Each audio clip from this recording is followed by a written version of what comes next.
News Channel 5 Network. This is Morning Line with Nick Barris.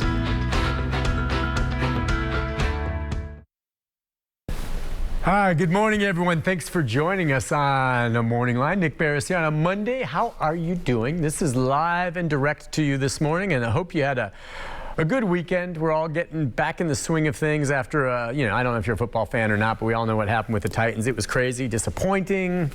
Just move on to next year. And there were some great games this weekend. Stayed up late last night watching one, but I'm ready to roll this morning. And as always, we try to do updates periodically on the big show here, just to give you the very latest with regard to COVID. The very latest with Omicron, however you want to pronounce it. And some of the treatments, the masks, the talk of a potential fourth, booster shot coming along down the line.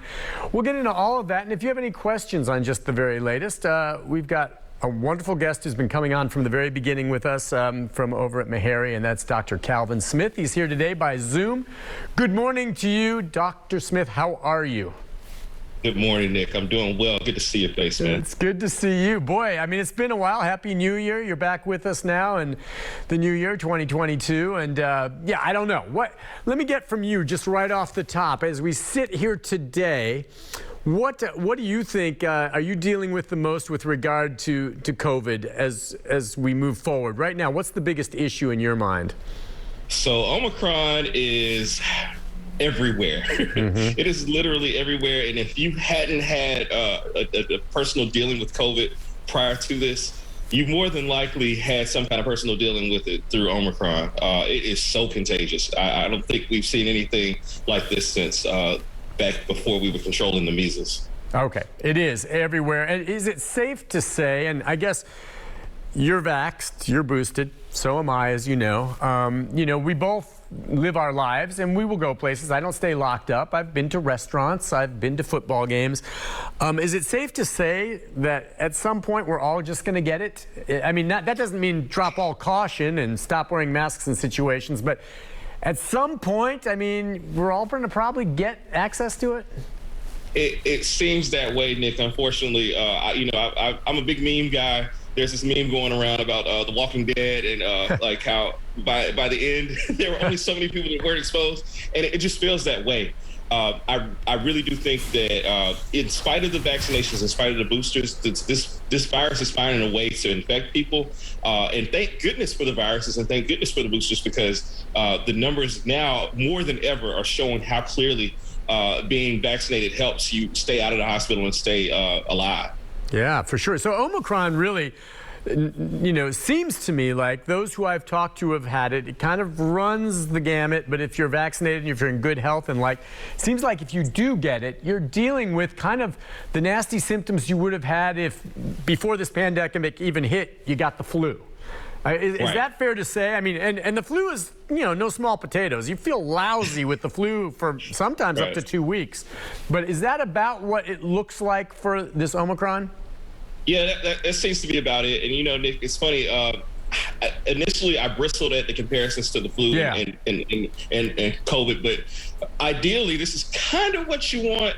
It does give us a new appreciation for the flu and what we were dealing with in the past, and that, this has put the importance of really trying to stay healthy and vaccinated, to me, on the forefront, even for things like the flu. And it has actually seen my numbers for my patients go up in terms of flu vaccinations, because people don't want to deal with this. People want to just get back to a normal life, being able to do the things that they enjoy without, worrying about the taste and headaches and, coughing everywhere. We're over it, man. Oh, absolutely. And now Omicron, of course, then is the symptoms not quite the same. You don't lose taste and smell as many cases as far as I've known. Delta's still out there, right? I mean, there's still them, right? I mean, these others are still there, but the vast majority right now are Omicron, and it's just not as nasty as the other strains we've seen, right? Right. It's not as nasty. It fits the formula very well for what viruses tend to do, Nick. So the virus likes to spread itself around And a lot of times it's at the stake of it's not quite as virulent, not as strong as the other versions of it, but it is way more contagious. So we see this a lot with viruses, where viruses we'll get a nasty version of a virus. It will spread around, but it won't spread around quite as fast as the other version. And then the version that is not quite as nasty, but is more has more contagiousness to it, will go around and dominate. And that's what's happening. All right, so my concern, hearing you say that, and it leads perfectly to my next question, is I guess if that's just the way it is, it evolves. This one is very contagious, but not as nasty. And so I'm just wondering, as this virus continues to mutate, as it does, and it will for a while, is it possible that it continues to get weaker and more contagious? Or my fear would be at some point we get one that's every bit as contagious as what we're seeing right now, or even more so, and is very, very nasty. Now that's scary. If that happens, I mean, it could be absolutely devastating, and that's my concern. But did typically viruses get weaker with time, or is there reason to believe, hey, the next one could be just as contagious, but be 100 times worse for you? Well, I'll tell you, that's how the virus wants to evolve. The virus wants to evolve to be very contagious and also very deadly. That's how the virus wants to the virus, like I've said before when we've talked, is trying to live just like how we're trying to live. The virus is trying to propagate itself just like we try to propagate ourselves. Right. So the whole point, and this is why I agree with you, Nick, it's scary, and it's a reason to be scared. And that's one of the things that I push, about vaccination is that, we have the ability now to kind of cut these mutations off at the pass. We have the ability to do it. It's right here in our hands. And the outcomes are so much better, but, people don't really believe it until they see it, unfortunately. And we want to try to prevent that. Okay. We see time and again. So I guess, but is your answer then that it's not out of the realm of possibility that if we continue and enough people still don't get vaccinated, so their bodies then serve as a petri dish for this virus to mutate, that it's not out of the realm of possibility that down the road we could see one that's very contagious and frankly quite deadly? Is that more likely, less likely, or is it more likely that the next mutation will be even weaker than this latest one? Is there any precedent to look at? There's no precedent to look at, Nick, to be honest with you. It's a complete roulette game. It's a gamble. And so I can't say, no one predicted the Omicron would come after Delta. There was some solid evidence that there were some strains that were going to come out that were going to be more contagious, but we had no idea about how deadly they'd be or not. And that is a mystery, and it will remain a mystery. And hopefully it will stay a mystery forever. But the fact is that chance exists. Yeah. I can't put a percentage on it, Nick, but I'll tell you that I don't want to play any kind of percentage that it does happen. If we can prevent it, why not prevent it? Right. And what's so crazy, and you and I have talked about it, and I know some people get their news from some crazy sources, but you said the answer is simple. If somehow you or I had a magic wand and can go like this, and the entire world was vaccinated all of a sudden against this, that would mean there's no place else really for this virus to take hold, and it would literally die and go away. Okay? Correct. It would. That's the answer, is to do this. And yet there are people out there still. I have friends of mine, some of whom are no longer my friends because I don't want to associate with people this stupid, who are saying, oh, well, gee, I don't want to take a chance with the vaccine. And I'm like, you want to take a chance with Omicron or any of these others? And they're like, oh, I don't want to take a chance with the vaccine. There are intelligent people that I consider to be relatively intelligent that still say that. And I'm just stunned at the ignorance, and I know they're going to be just as hard-headed about it as I am right now saying this. They're probably saying, Nick, you're a fool. You've been vaccinated, and wait till you see what happens down the road with you.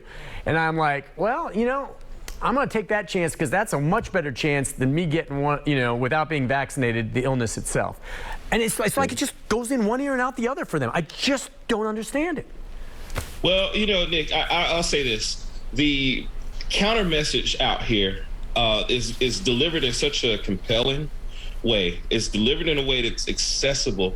A lot of times, when I'm talking to people, I have to really kind of be careful about the words that I use and how I use them. And I've seen cases where people get very upset at hearing things that are not what they want to hear. Okay. Right. Oh yeah. The counter narrative tells people exactly what they want to hear, exactly how they want to hear it. And so it's so much easier to digest, and it's so much easier for you to just say, hey, there's some hope. And you know, doctors were labeled as fear mongers and all this other kind of thing. And I really, you know, I know that you can see that I go to kind of great pains to try to avoid, fear tactics. Oh, yeah. But that being said, you know, I see the disastrous outcomes for people, and I really want them to avoid those things. And it's not me trying to make people fearful. It's me trying to, like, help them avoid what I have seen, the horrors that I have seen. You know, it's difficult for me because, you know, I study, I have facts. Like, I take it seriously, and I'm not going to just say something just to make people feel better about it. I'm going to tell them what I know as a fact. And I think we've gotten so used to sugarcoating everything that we tell people to make things so comfortable for them, to comfort them in what they're hearing and make them, it's going to be okay. Sometimes it's not going to be okay, but we'll be okay overall. Right. Right. I mean, you listen, and you're wonderful with it. I'm not as patient. I've kind of thrown up my hands. I'm done with it. And, you know, my language might be, and I'm to the point now, I'm not going to convince them if they feel this way, but I can tell you right now, doctor, I have 5 people that I know of, several of them I knew personally, and were friends, people I liked, and they were good people, who would be alive today if they had been vaccinated. And they chose not to, and they're dead. And you know what? The hospitals right now, folks, are not filling up with people having reactions to the vaccine. End of story. I don't care what you're reading, it's wrong. They're not filling up with people who have been vaccinated. They're filling up with people that are not vaccinated getting exposed. It's that simple. And now it's to the point where, you know, I don't want to get vaccinated. They get sick and they croak. Hey, I'm sorry for them and I'm sorry for their family, but they knew and they should have known better. We're going to take a break. We'll be back.